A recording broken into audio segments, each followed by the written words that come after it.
Aleluia, graças a Deus, aleluia, glória a Deus, amém? Passar?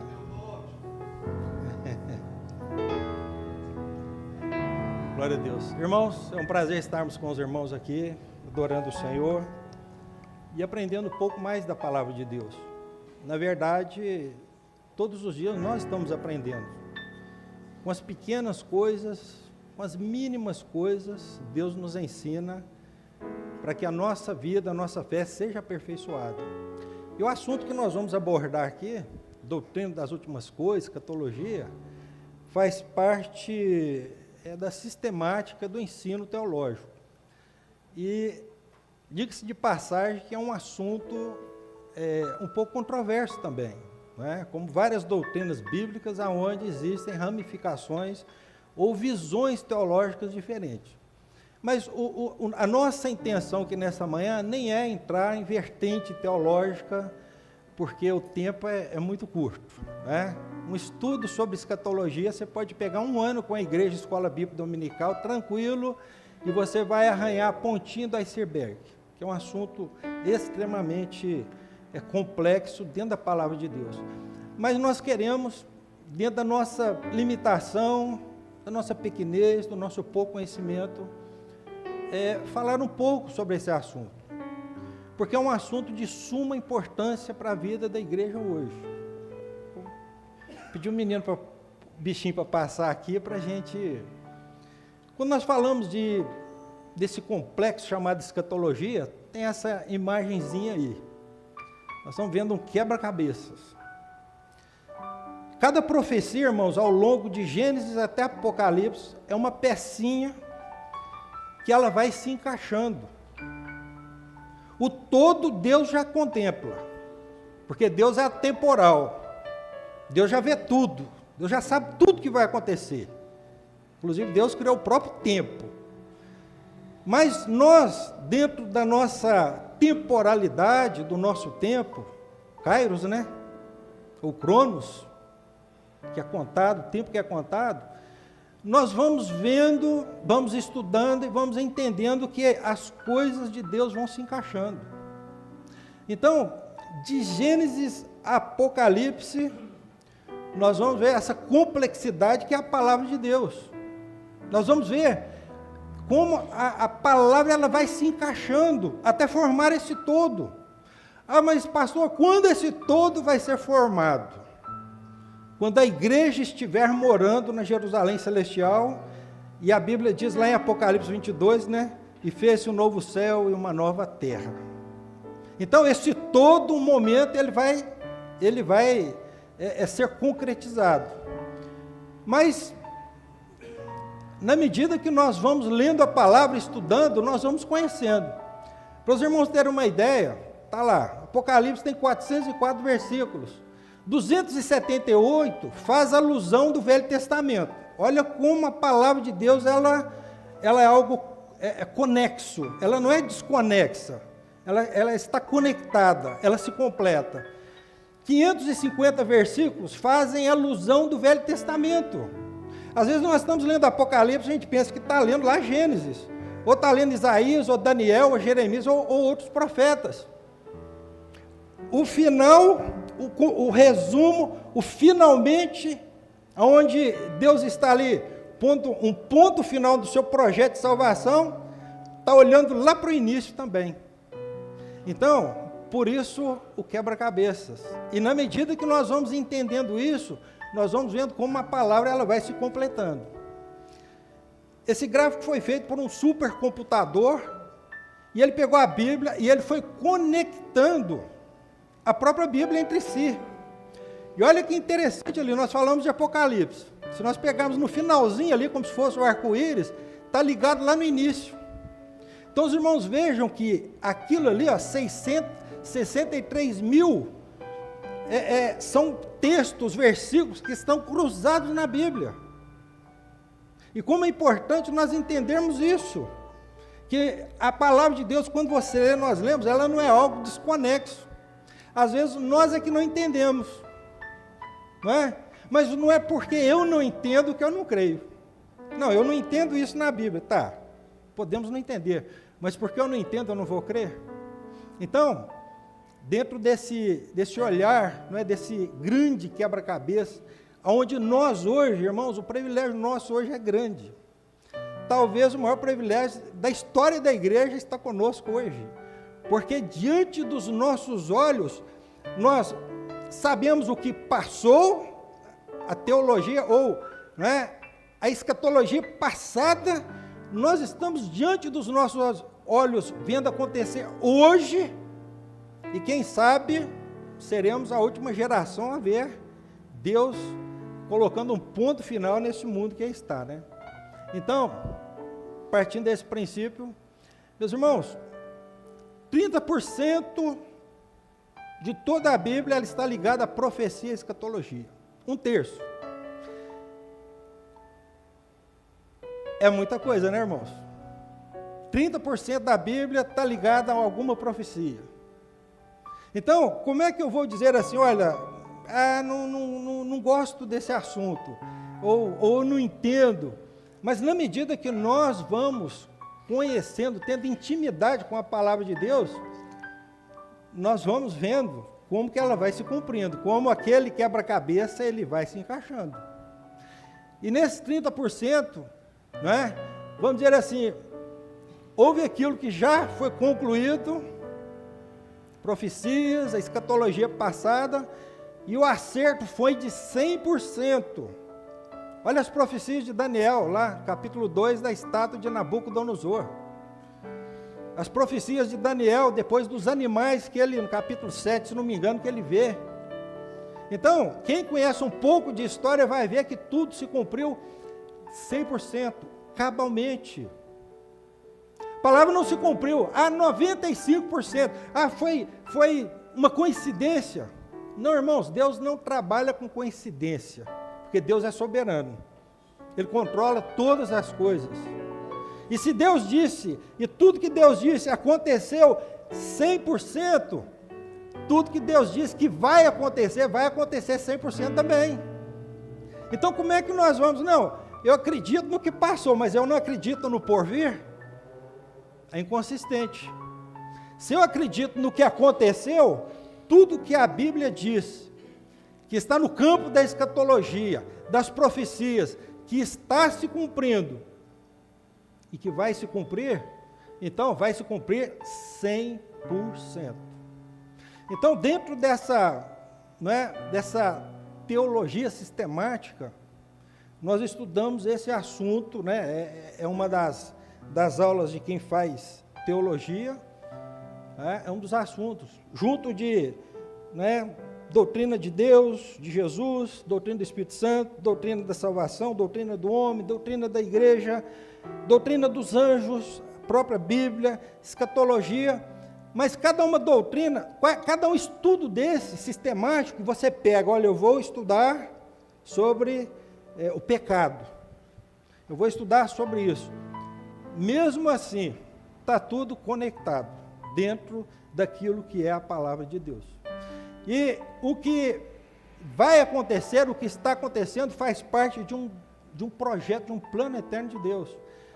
Pedro vai dizer assim, nenhuma profecia foi dada para proveito próprio, para a sua interpretação particular.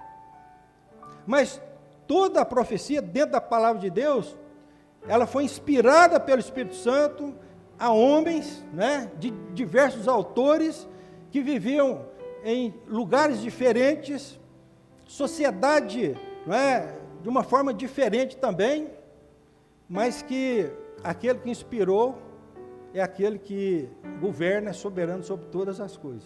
Por isso, nós estamos aqui, né, tentando passar a ensinar um pouco sobre isso. O termo escatologia, irmãos, começou a ser utilizado no século XIX. A igreja, antes do século XIX, ela falava-se muito pouco sobre escatologia, porque eram situações e condições diferentes. Mas a partir do século XIX, houve um despertar na vida da igreja para esse tema, porque a igreja até então começou a perceber que muitas profecias que estavam, não que paradas, mas que estavam por acontecer, começaram a acontecer diante dos nossos olhos, diante dos olhos da igreja. Essa palavra está lá, que quer dizer, é a junção de duas palavras, scatos, último, logos ou palavra. Ou seja, assim, escatologia significa doutrina ou estudo das últimas coisas.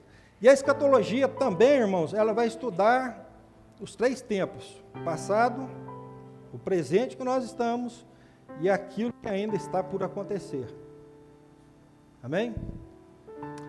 Vamos lá. Estou de olho no tempo aqui para ver se...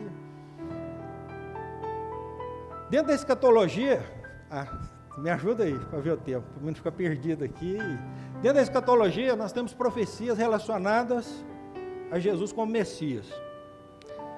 Se nós fôssemos pegar toda a Bíblia e falar assim, qual é o personagem principal da Bíblia? Qual seria, irmãos? Quem? Jesus. É o principal de Gênesis, Apocalipse, Jesus. Aponta para Jesus. Tudo é Jesus. É o Cordeiro de Deus. Nós temos lá, só a respeito da primeira vinda de Jesus, cerca de 340 profecias. Todas se cumpriram.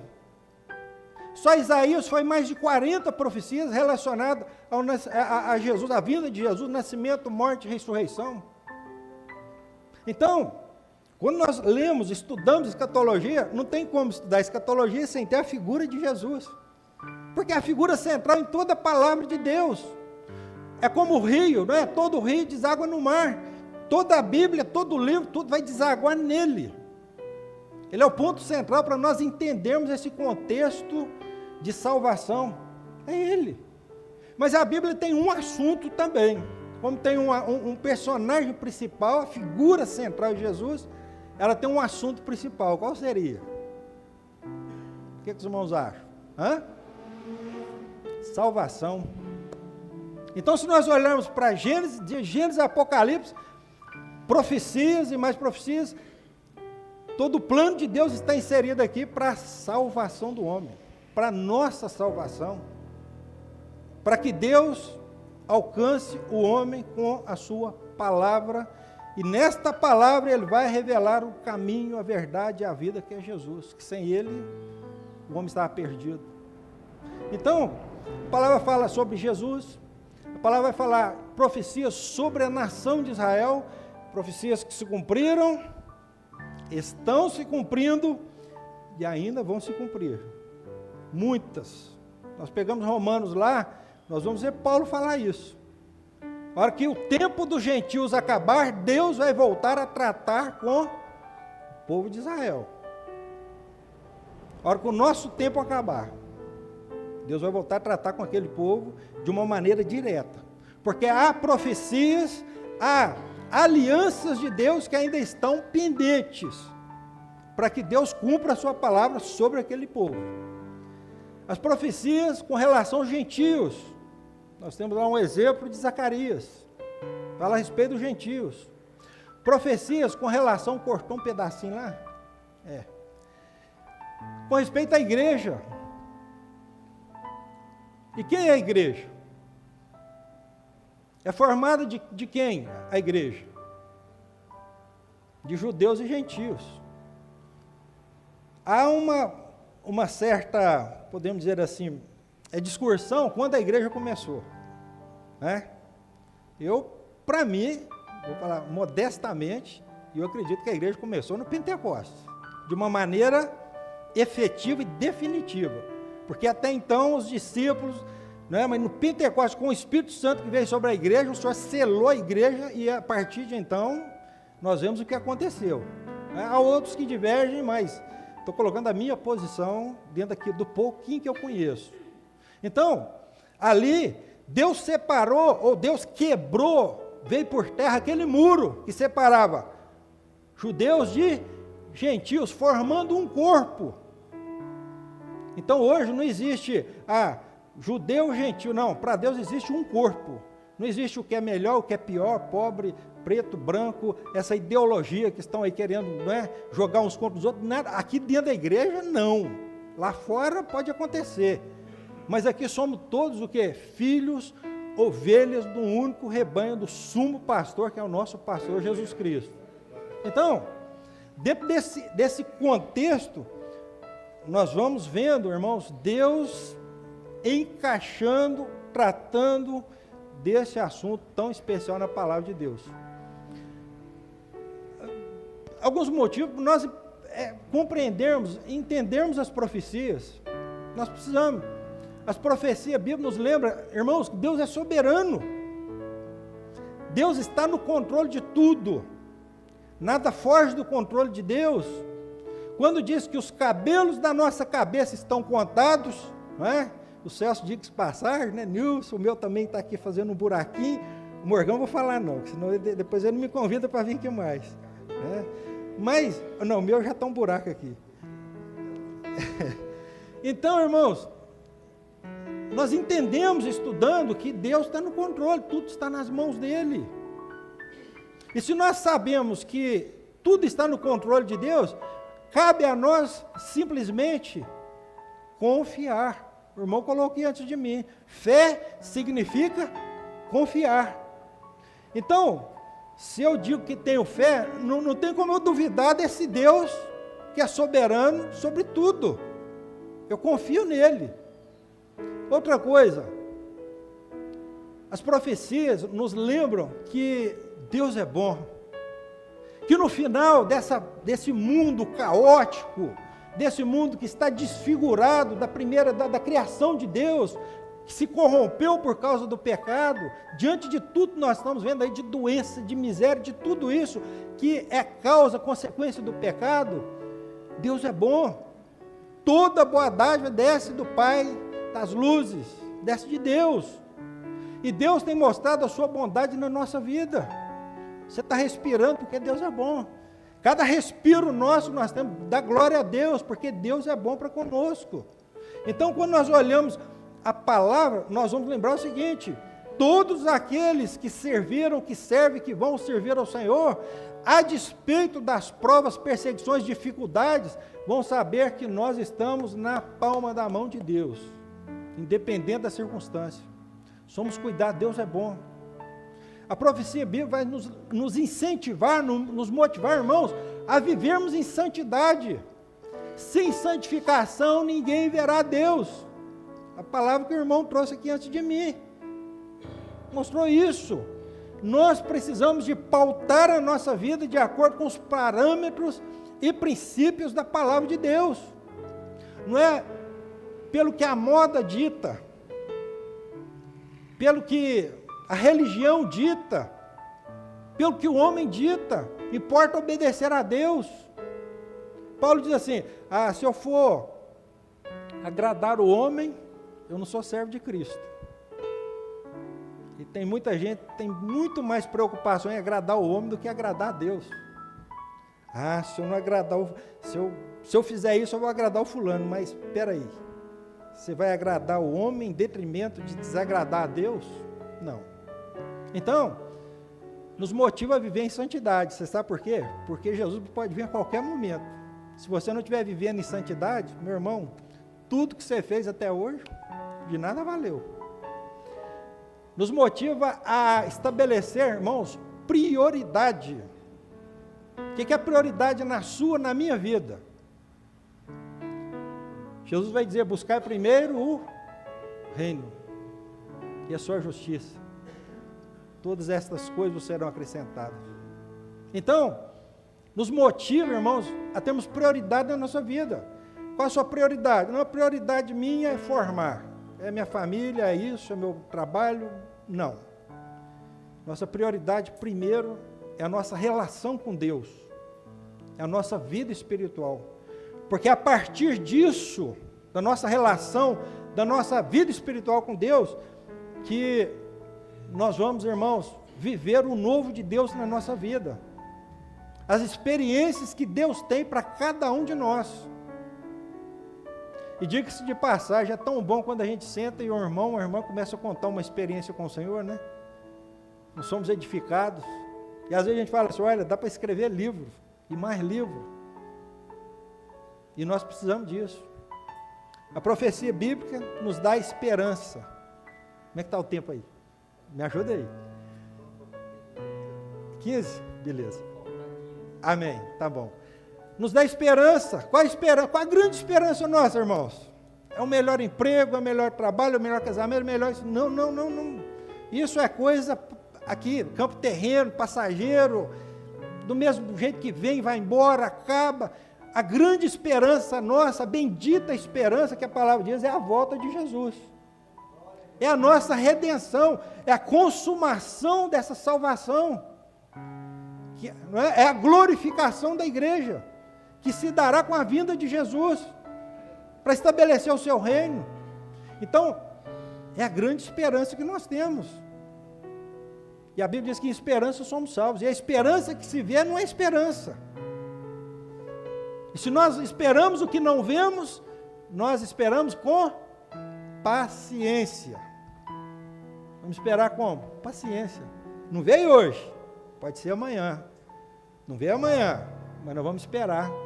A igreja ao longo dos séculos, desde o Pentecostes, a igreja primitiva dos apóstolos, esperava Jesus voltar na sua época.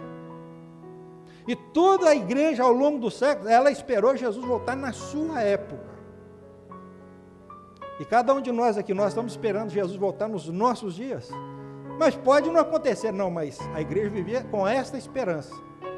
É por isso que a igreja ia para as arenas, para a fogueira, para a boca de leões, para a espada, para ser enforcada, para ser triturada, tudo quanto é forma de indescritível, de punição, a igreja viveu por causa dessa bendita esperança. E que tem que ser a esperança que tem que estar arraigada no seu e no meu coração. A iminente volta de Jesus, irmãos. João vai dizer assim, olha, não seles as palavras da profecia deste livro, porque o tempo está próximo. Olha, eu já falava isso 2 mil anos, está próximo. O tempo está iminente. A palavra próximo significa iminente. A palavra iminência significa condição ou qualidade de estar prestes a acontecer. Ser iminente é estar muito próximo de ocorrer. Mas o tempo de Deus é diferente do nosso tempo. Um dia para o Senhor é como 1000 anos. E 1000 anos como um dia. Mas o tempo, essa iminência, fala do nosso desejo de partir e estar com o Senhor. Então, sinônimo de iminência, proximidade, instância, urgência. Ambos os termos indicam que algo está próximo de acontecer ou de se manifestar. A igreja, de toda a sua época, ela viveu essa expectativa. E é interessante que a gente vê muitos falando que, na grande maioria dos púlpitos de hoje, que outrora, 20, 30 anos atrás, se falava da volta de Jesus constantemente, hoje se fala muito pouco. Porque as pessoas estão mais preocupadas com este tempo que passa, com este mundo, do que com essa bendita promessa. Porque falar de Jesus, hoje não dá ibope mais, né? Falar de escatologia, de profecia, de céu, de inferno, de pecado, as pessoas estão querendo ouvir outras coisas. Mas nós precisamos de viver e entender isso. Tem alguns princípios, irmãos, para nós entendermos a palavra de Deus, no sentido daquilo que Deus quer falar conosco. Nós precisamos de interpretar a palavra de forma literal. Ontem nós estávamos até conversando a respeito disso lá, né, com o Morgão, outro pastor. Mas entender a palavra no sentido literal significa que tudo ali é preto no branco, vamos dizer assim, né? Ah, Jesus disse que só a porta, então ele é uma porta? Não. Ele disse que é o caminho. Estamos com um caminho, uma estrada, um trilho? Não. Que ele é a água, que ele é o pão da vida, vamos entender? Não. Nós vamos ler e interpretar no sentido literal, respeitando a figura de linguagem, hiperbole, parábolas, visões, sonhos, Quando nós lemos Apocalipse, que é um livro que a grande maioria das pessoas, não é que rejeita, mas assim, para praticar, não tem desejo de ler, porque diz assim, a maioria, não vou ler porque eu não entendo nada. Mas aí você vai entender o seguinte, João, em todo Apocalipse, vai dizer duas palavras, como e semelhante. Como semelhante. São duas palavras-chave no livro de Apocalipse. Sabe por quê? Tudo que ele vê, que ele descreve, não é? Aquelas visões extraordinárias, ele vai falar como e semelhante. Por que como e semelhante? Porque ele vai descrever algo que ele entendia dentro da sua visão dos dias em que ele viveu. Como é que João ia descrever um helicóptero na época deles? Os irmãos imaginaram? Como é que ele ia descrever uma bomba atômica, uma fusão nuclear, uma bomba atômica sendo jogada? Né? E muito possivelmente, provavelmente, João viu tudo isso. Mas ele ia descrever de acordo como, semelhante ao que ele conhecia na sua época. Então, nós precisamos de entender, nós vamos ler no sentido literal, mas cada parábola, cada visão, tudo vai acontecer de uma forma que o Senhor, Ele está dizendo. Precisamos de interpretar, comparando profecia com profecia. A profecia, ela não está isolada umas das outras. Elas se completam. E às vezes, por exemplo, no ano 70 depois de Cristo, Jesus falou para os discípulos, não ficará pedra sobre pedra que não seja derribada. Aconteceu pouco tempo depois, no ano 70. Jerusalém foi arrasada, os muros, o templo, tudo. Hoje tem lá um pedacinho de pedra lá, os muros de Jerusalém, que o pessoal vai para lá, aquele negócio todo, mas o templo, tudo no mais, foi arrasado. Então, houve um cumprimento, e diga-se de passagem, muito provavelmente depois isso vai ser duplo acontecimento. Interpretar considerando intervalo de tempo. Tem profecia que foi lá para trás.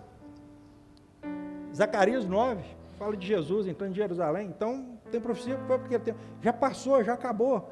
Não adianta eu querer pegar uma profecia que foi lá para a época de Jesus, para o ministério dele, ou para início da igreja, e queremos aplicar, que nós vamos trazer confusão. Interprete a linguagem figurada de acordo com a Escritura. Vê o contexto imediato e o seu todo. Se você lê um capítulo, dentro daquele capítulo você vai interpretar. Se pegar um texto, um versículo isolado ali, nós corremos um risco. É perigoso. E nós vivemos isso muito lá atrás, né? Às vezes, estava num contexto ali de Jeremias, Ezequiel, Deus trazendo o juízo sobre Israel. E dentro daquele juízo, tinha lá um texto que falava uma coisa ou outra, você isolava ali e aplicava como se fosse algo de bênção para a vida da igreja, qualquer que seja, né? Então, ver o texto imediato e todo o seu contexto histórico-cultural. Dentro da visão teológica, irmãos, nós temos que ter o cuidado, já que nós estamos estudando, não só como escatologia, como qualquer outra coisa que nós vamos estudar na palavra, alegorizar, espiritualizar, relativizar a palavra de Deus. Esse modo de ver a palavra de Deus, ele não começou agora recente, não. Ele já veio desde o ano 20, antes de Cristo. Né? Havia um judeu que ele gostava muito da filosofia grega, né? De todo o contexto da cultura da filosofia grega, e ele pegou o Velho Testamento, né? A versão dos 70 lá que existia, traduzido para o grego da época, ele pegou e começou a pegar textos ali e espiritualizar os textos. Então ele olhava um texto que falava de algo e ele, não, mas não é bem assim que a Bíblia diz. E ele dava a interpretação que ele queria no texto. Então, alegorizar é perigoso, porque cada um tem o seu ponto de vista. E vai chegar um momento que a palavra de Deus vai ficar relativizada. Porque, não, eu leio esse texto, mas eu entendo assim. Não, mas eu entendo assim. E cada um vai entender do seu jeito, do que está na sua cabeça, e como é que vai ser. Então, muitos viviam e Orígenes, 185 mais ou menos da era cristã, foi um dos cabeças daqueles que deu seguimento a essa situação de interpretar, cada um interpretar de acordo com o seu ponto de vista e alegorizar, espiritualizar aquilo que é literal. Né? E não dá tempo da gente citar exemplos aqui, mas eu creio que todos aqui sabem vários exemplos a respeito disso. Bom, vamos passar. Alexandria era a segunda cidade do Império Romano. Era a cidade chamada Cidade da Cultura. Né? Mas tinha Antioquia na Ásia. Antioquia era a terceira cidade do Império Romano. E no capítulo 13 de Atos, nós vamos ver o seguinte, que missão transcontinental. Acabou? Não. Começou na igreja de Antioquia. E a Bíblia vai falar que lá havia profetas, havia doutores, e eles orando, o Espírito Santo disse, apartai-me a Saulo e Barnabé para a obra que eu os tenho para realizar. E chamaram, oraram por eles com imposição de mão, e eles foram enviados. Então, era uma igreja onde o modo como eles viam a palavra era justamente isso, conforme a letra do texto. Então, essa igreja, dentro da teologia que ela conhecia, ela não acompanhou muitos como era Alexandria, na questão de alegoria. Né? Então, foi a igreja onde Deus, vários profetas e homens de Deus ali foram usados, inclusive Paulo e Barnabé depois, para a grande obra missionária que transcendeu o mundo conhecido da época. Bom, isso aí não vale nem a pena. A primeira cidade do Império Romano na época de Paulo, da igreja primitiva, Roma, e nós sabemos que, né, a visão deles teológica era simplesmente que os dogmas e que a tradição, muitas vezes, estava acima da própria palavra. Então não vamos nem perder tempo a respeito disso, de falar a respeito disso.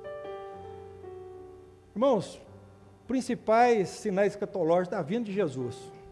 Eu tenho certeza que nós ficaremos aqui muito tempo falando, mas assim, eu deixei poucos ali, porque o tempo é curto. Mas quando Jesus fala da última hora, Mateus 24, ele já começa falando de falsos profetas. E a Bíblia, tanto no Velho Testamento, quanto nos Evangelhos, quanto em Atos, quanto nas cartas de Paulo, quanto Apocalipse, nós vamos ver a importância que o Senhor dá a esse assunto de falsos profetas. E hoje, não é, como tem aqui a internet, nós vemos, infelizmente, aí vários pessoas que se levantam falando em nome de Deus e trazendo heresias para dentro da igreja. E é muito triste quando alguém fala uma heresia. Irmãos, não estou falando de alguém que sobe no púlpito e erra um nome, erra uma data, troca uma situação. Não é isso, porque todos nós, inclusive eu, já devo ter errado aqui um monte de vezes. Mas todos nós estamos sujeitos a isso. Dá um lapso aqui, não é uma data, alguma coisa. Não estou falando disso não. Estou falando de heresia realmente, daquilo que a palavra não condiz, que é contrário à doutrina da palavra. E é triste ver que às vezes pessoas, até conhecidas no meio, e falam uma heresia, e todo mundo, glória a Deus, aleluia, bate palma, e aquela reação. Será que as pessoas não conhecem a palavra de Deus? Ah, mas a pessoa que está falando é uma pessoa conhecida, é uma pessoa que tem, né, uma sumidade, mas do que adianta? Se está ensinando algo que a palavra condena, que é totalmente contra aquilo que são os preceitos da própria palavra. E nós estamos vendo isso aí hoje nos nossos dias, e todo mundo sabe, não vamos nem alongar mais. Sinais na natureza, nós estamos vendo aí a terra gemendo, né? Época para fazer frio, está fazendo calor, enchente na Europa, queimadas, não é? O mundo, o planeta nessa convulsão, e Romanos vai dizer que a terra, ela está gemendo, a palavra vai dizer que a natureza está gemendo, esperando o momento dela ser também renovada, restaurada. Esse planeta maravilhoso, né? Esse ecossistema extraordinário que Deus criou, as coisas tudo perfeito. E na medida que Deus vai criando em gente, Ele vai falar assim, e eis que era bom. E eis que era bom. Deus vai falando isso. E eis que era bom. Porque tudo que Deus faz é bom. É correto, é íntegro, é maravilhoso, é para o nosso bem, é para o bem do homem. Mas o pecado desfigurou tudo isso aí. Israel como nação. Olha, um rei chamou o seu servo, falou assim, eu quero que você me prove a existência de Deus com uma palavra. Se você não provar, você vai ser morto. Com uma palavra, você me prova que Deus existe. Sabe qual é a palavra que ele usou? Israel. Deus existe porque Israel ainda existe. E Jeremias vai falar assim, ó, ainda que os céus, que a terra passem, ele faz ali falando assim, que acabe, mas o meu povo vai continuar. Então, diante dos nossos olhos, nós estamos vendo lá, coloquei poucas coisas, todos os utensílios do templo estão preparados para o segundo templo. Está tudo preparado. A novilha vermelha está lá já, que tinha acabado, eles estavam procurando e já está lá a novilha vermelha para o sacrifício, para iniciar, para consagrar o templo, os utensílios, está lá. Né? O templo está tudo preparado. 15. Então tá bom. Ixi. O templo está tudo preparado. Meus irmãos, eles vão levantar o templo em menos de 2 meses. Tudo preparado. Já levantaram, não sei se alguém já viu, o sumo sacerdote já está pronto também. Irmãos, já viram aí? Reportagem, depois irmãos pesquisam. O sumo sacerdote já foi escolhido. Da tribo de Levi, já pegaram, fizeram o DNA dele, já está, o sumo sacerdote já está escolhido. Então, estão esperando algo acontecer de extraordinário, não sei, uma bomba, um terremoto, que aquela mesquita vai vir abaixo, eles vão lá e vão construir o templo em menos de 2 meses, e vai começar o sacrifício, conforme Daniel disse. Então, está lá. Esse conflito que está lá, vai dar em alguma coisa. Bom, extrema corrupção, já tem 15 minutos, né? Dos últimos dias, o homem seria amante de si mesmo, presunçoso, avarento, soberbo, ingrato, profano, sem sentimento, desobediente de pais e mães, e está tudo lá, e é tudo que nós estamos vendo aí, infelizmente, até dentro da igreja. Apostasia dentro da igreja, a igreja se tornando mundana. Alguém diz, eu procurei o mundo, eu achei ele dentro da igreja. Eu procurei a igreja, eu vi ela no mundo. Que triste, né, irmãos? Que triste, mas não é o nosso caso aqui, glória a Deus. Não é o caso dessa igreja, né? Perseguição, depois quem gosta da janela 10x40, saber como os nossos irmãos vivem em países onde, muitas das vezes, por ser um cristão, é pena de morte. Né? O irmão acorda de manhã, não sabe se à tarde ele vai estar vivo. Em muitos países, 380 milhões de irmãos nossos vivem nesses países e são perseguidos. Só na Coreia do Norte estima-se que nós temos 100 mil irmãos nossos que estão vivendo pior do que um cachorro, em campos de concentração, coisa terrível. Se alguém quiser ler, vou dar uma dica aqui, lê um livro que chama Os Olhos dos Animais Sem Cauda, é o nome do livro. Você vai entender o que é ser um cristão no país desse. Ih, está pequeno. Irmãos, existe toda uma agenda global.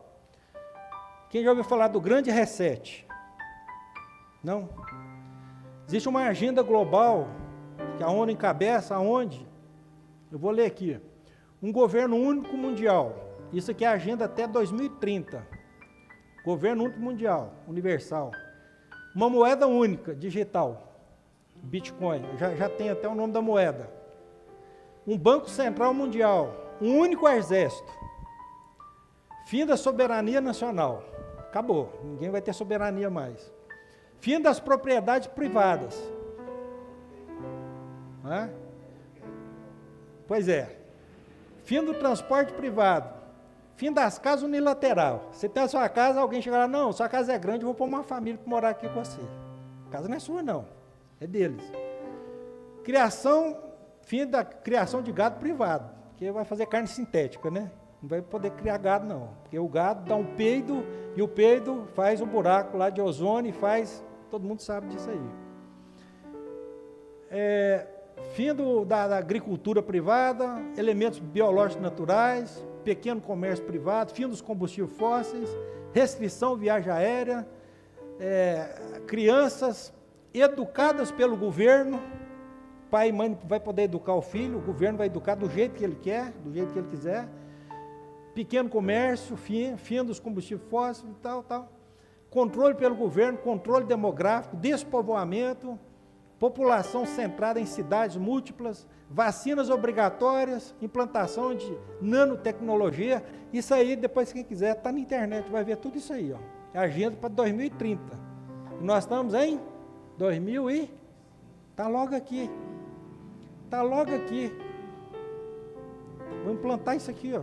É uma agenda que está definido, e o mundo, e o sistema do mundo, e o sistema do adversário, para preparar para a vinda do anticristo, está tudo, lembra do quebra-cabeça? Está tudo se encaixando. Grande reset, né?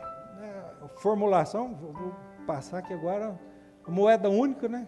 Vai ser uma moeda digital, fim do papel moeda, vai acabar o dinheiro, você vai ficar na mão do governo.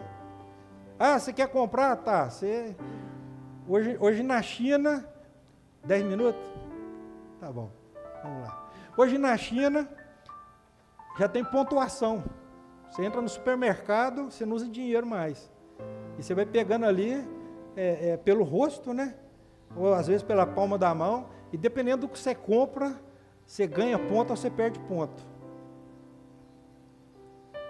Objetivos lá da ONU, não vai dar para passar. Irmãos, vou terminar com esta parábola. Jesus conta uma parábola que o Senhor tinha 2 servos. Um era fiel e prudente.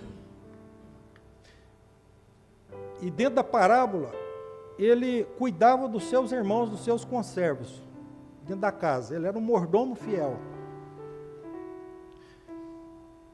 E ele servia o Senhor com amor, com dedicação de todo o coração. E o Senhor diz assim, quando o Senhor dele voltar, como é que vai tratar ele? Vai chamar ele de quê? Bem-aventurado o servo que o Senhor quando vier servindo assim. Ele diz assim, em verdade vos digo que porá sobre todos os seus bens. Ele vai ser recompensado. Mas ele diz assim, mas tinha um outro servo, que era um servo infiel.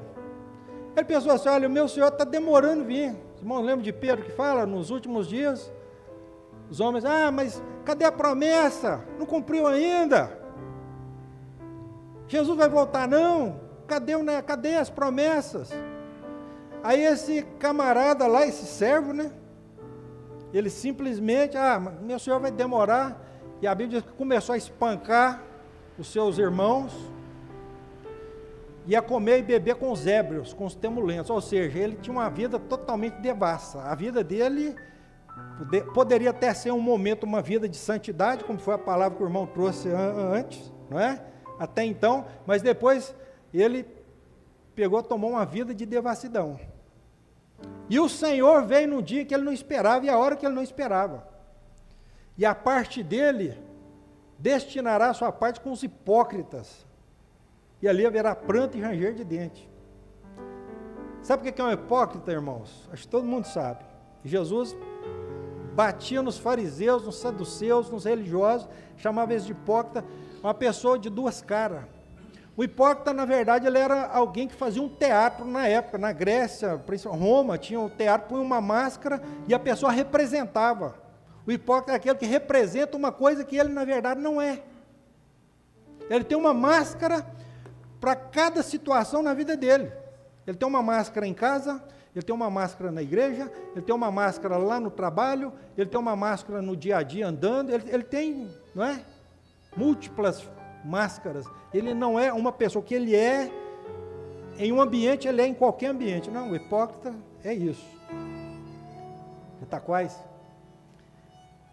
A palavra servo, doulos, ocorre 127 vezes, em 119 versículos.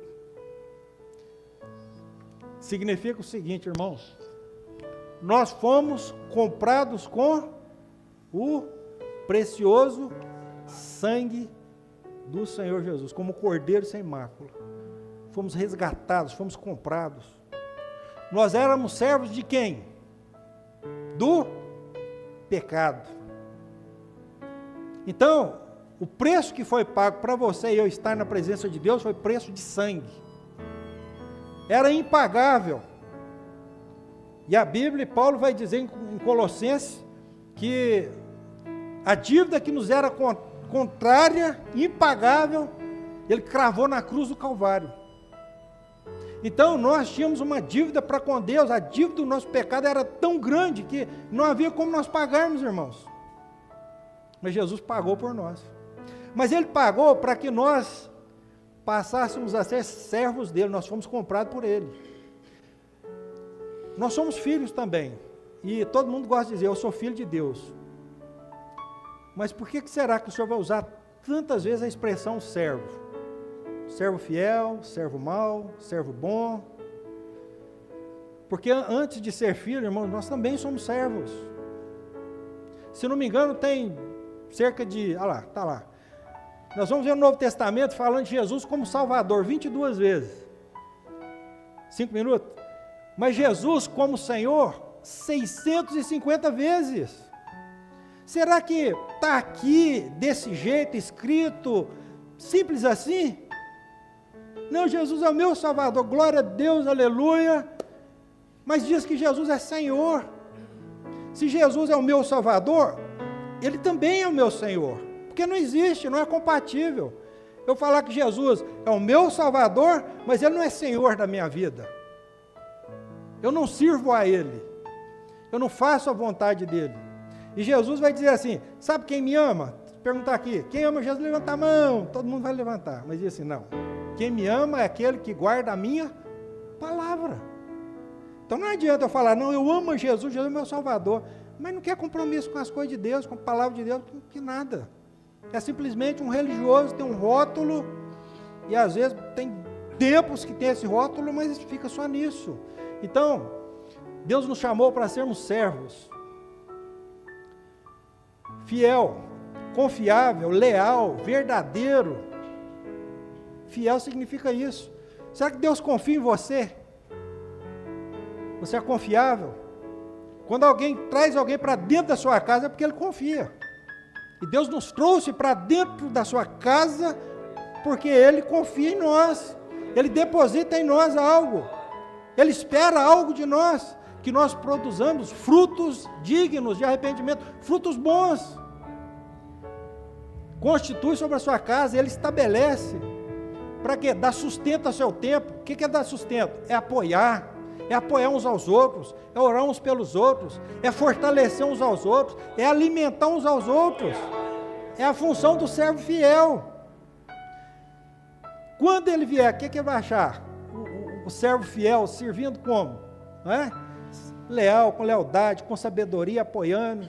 Meus irmãos, parar sobre os seus bens são os valores da salvação.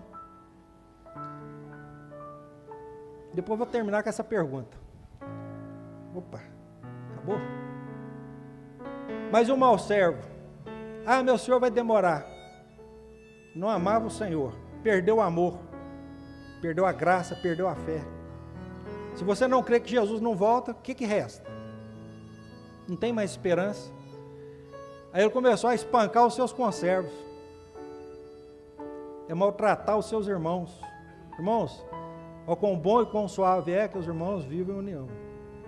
Uma igreja toda dividida, uma fala mal do outro, maltrata, julga, condena, em vez de estender a mão, não é? Olha, não é uma igreja onde existe servo de Deus. E esse aí dentro da cabeça dela, vai demorar muito, eu tenho tempo, eu posso levar minha vida do jeito que eu quiser. E começou dentro de casa, maltratar. Aí depois que ele maltratava quem estava à sua volta, que era para ele ajudar, ele foi aonde? Buscar de fora no mundo. Porque o que ele tinha no coração não estava mais na casa do pai, estava lá fora. Comer e beber com os temulentos, com os ébrios. Vou aproveitar minha vida. Vai demorar mesmo, Jesus não está vindo, não vai vir agora. Então vou lá para fora aproveitar tudo que o mundo oferece. Depois, se der tempo, eu volto, eu arrependo, eu converto. Irmãos, é o servo infiel. Mas o Senhor diz assim, eu vou voltar na hora que ele não sabe. E a parte dele vai ser, aonde? Que é a palavrinha que ninguém gosta, né? Falta 2 minutos. No lago de fogo, no inferno. E vou terminar com a pergunta. Dwight Moody, não sei, todos já ouviram falar dele, mas foi um grande evangelista, um homem de Deus. Começou como sapateiro pequenininho e Deus usou de uma forma extraordinária o ministério dele. Fizeram uma pergunta para ele um dia. Moody, se você soubesse, fictício, viu, irmãos? Né? Suposição, que Jesus voltaria dentro de 24 horas. O que você ia fazer? A resposta dele, eu continuaria a fazer o que eu estou fazendo. Meus irmãos, essa tem que ser a nossa resposta. Jesus vai voltar amanhã, o que você vai fazer? Vou pagar minha dívida, vou pedir perdão lá, vou fazer isso, não vai dar tempo. Então nós temos que viver hoje, agora, como se Jesus fosse voltar hoje, agora. Você acordou hoje, quantos aqui, na sua oração, terminou? Disseram assim, Jesus, o senhor volta hoje? Quantos aqui perguntaram? E eu, todo dia que eu acordo, que eu abro o olho, que eu vou para a oração, eu pergunto, Senhor, é hoje? A bendita esperança, é hoje que o Senhor vai buscar? É hoje que o Senhor vai me levar? Ou levar a igreja como seu todo, como corpo, ou individualmente, pode ser.